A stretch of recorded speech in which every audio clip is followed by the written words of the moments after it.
Komandan Komando Daerah TNI Angkatan Laut dan Kodairal 3, Laksamana Muda TNI Uki Prasetya STMM, mendampingi Kepala Staf Angkatan Laut Kasal Muhammad Ali meninjau langsung pelaksanaan latihan anti-akses dan anti-amfibi A2 atau AD yang digelar di perairan Bangka Belitung, Minggu 15 Februari. Latihan tersebut menampilkan skenario tempur terpadu dengan melibatkan unsur laut, udara, dan pasukan pendarat Korps Marinir. Selain sebagai uji kesiapan tempur, latihan ini juga menjadi bagian dari upaya strategis TNI Angkatan Laut dalam memperkuat pertahanan wilayah maritim, sekaligus melindungi kekayaan alam nasional dari berbagai bentuk pelanggaran hukum di laut.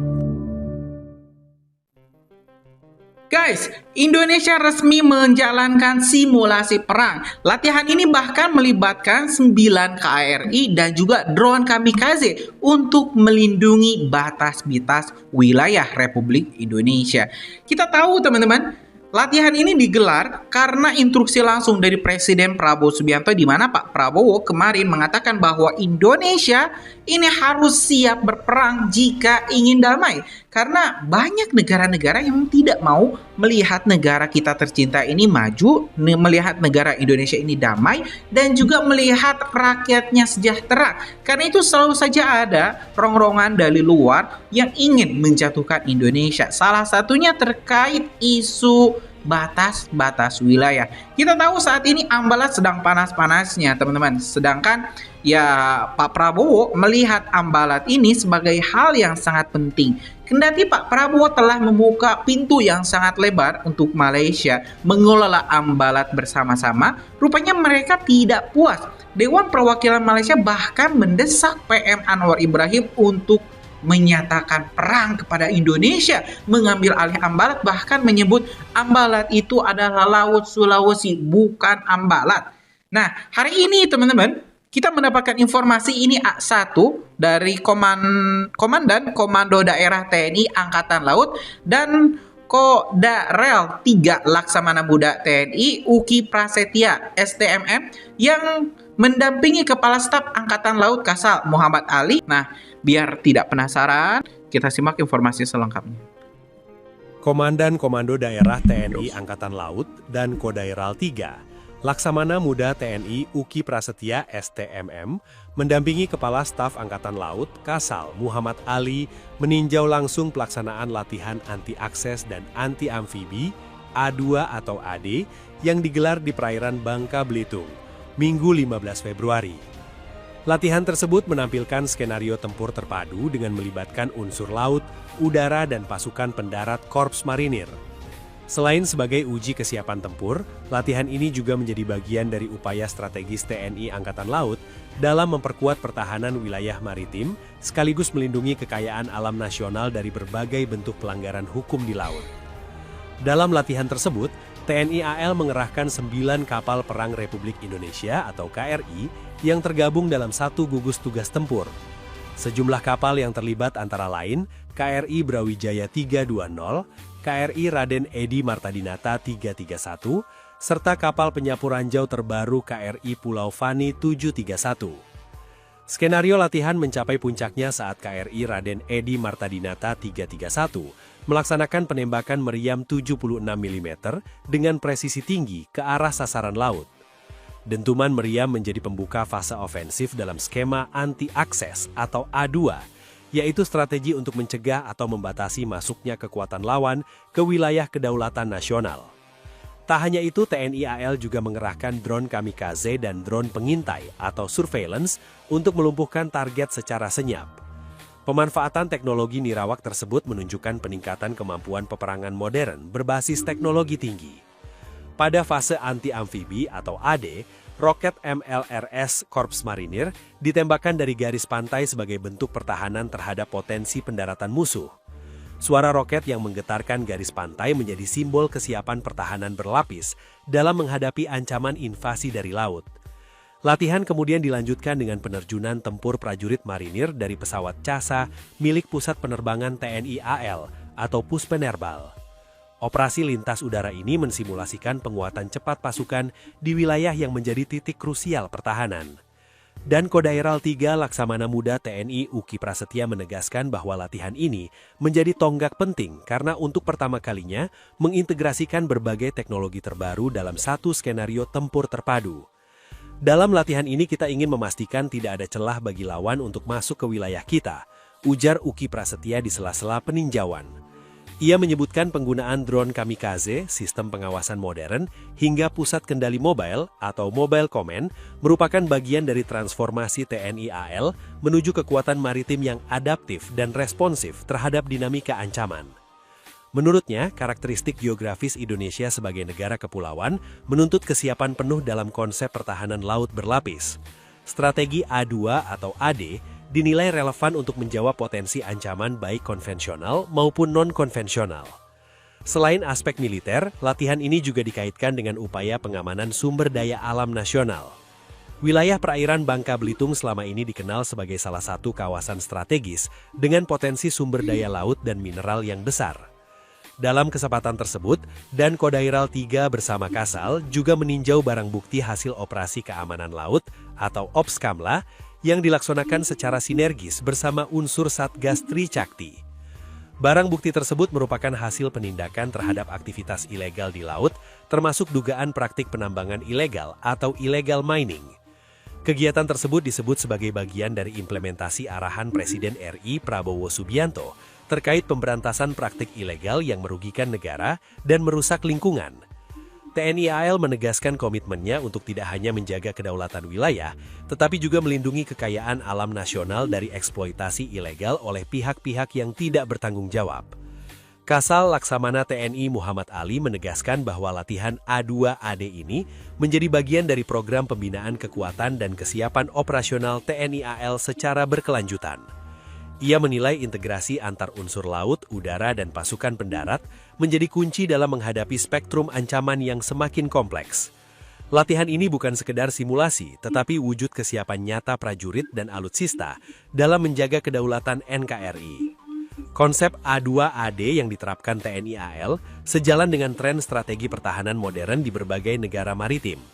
Dengan menggabungkan kemampuan deteksi dini, serangan presisi, dan pertahanan pantai, sistem ini dirancang untuk menciptakan efek gentar atau deterrence terhadap pihak yang berniat melanggar wilayah kedaulatan nasional.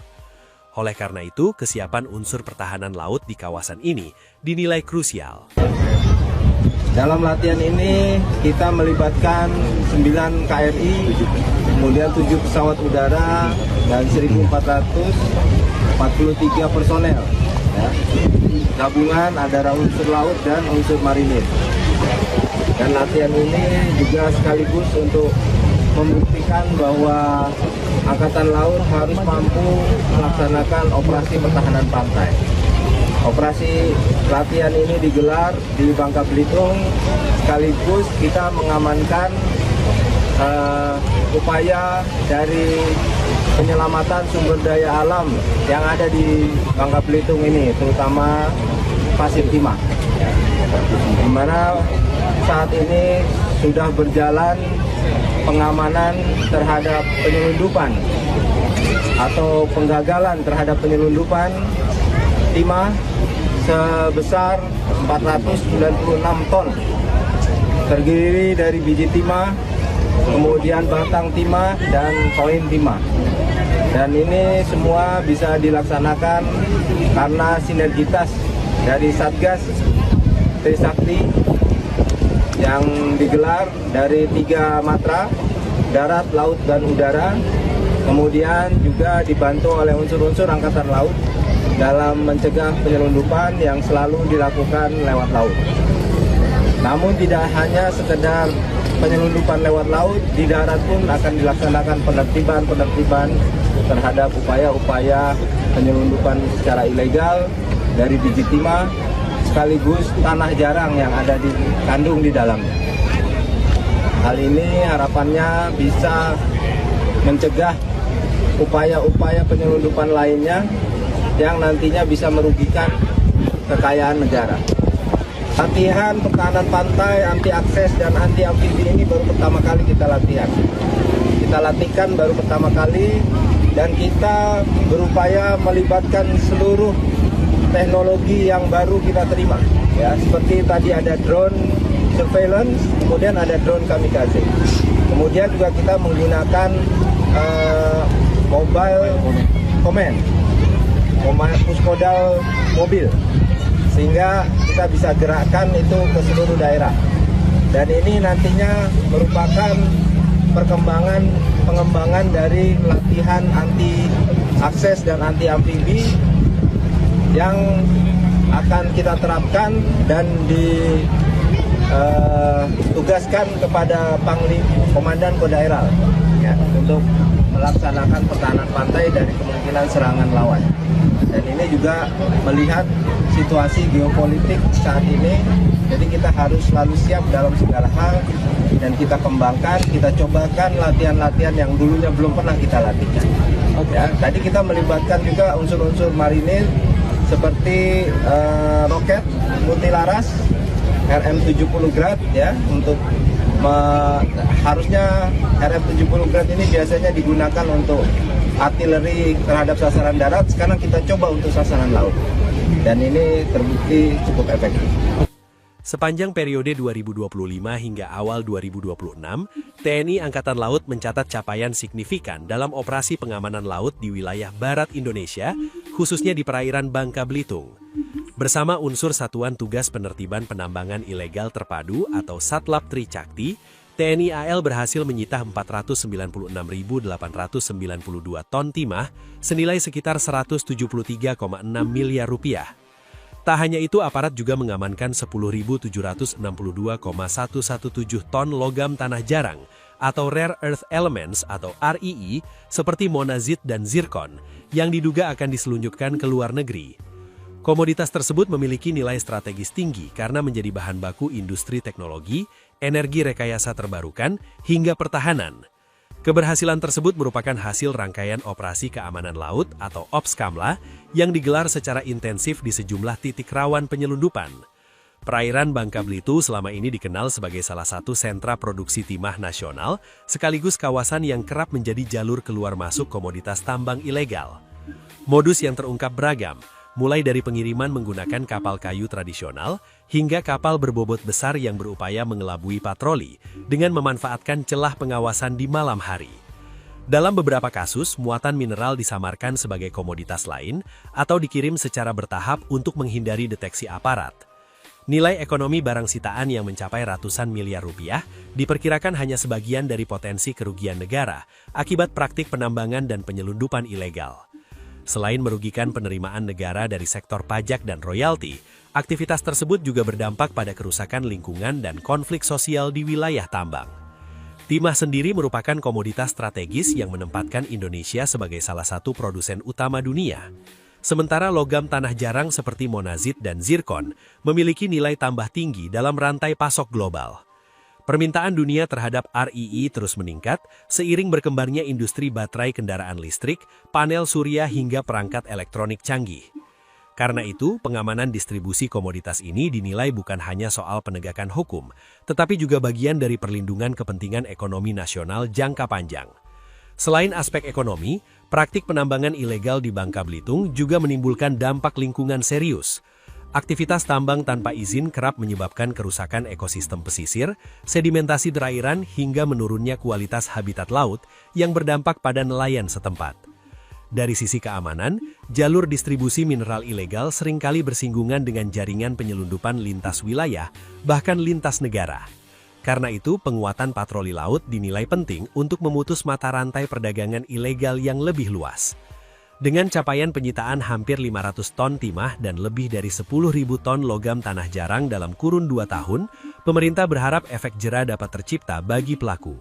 Pengawasan berkelanjutan dan peningkatan teknologi pemantauan laut menjadi kunci agar praktik serupa tidak kembali marak.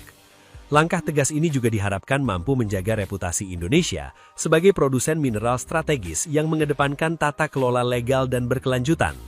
Di tengah meningkatnya kebutuhan global terhadap sumber daya mineral kritis, pengamanan dari hulu hingga hilir menjadi bagian penting dalam menjaga kedaulatan ekonomi nasional.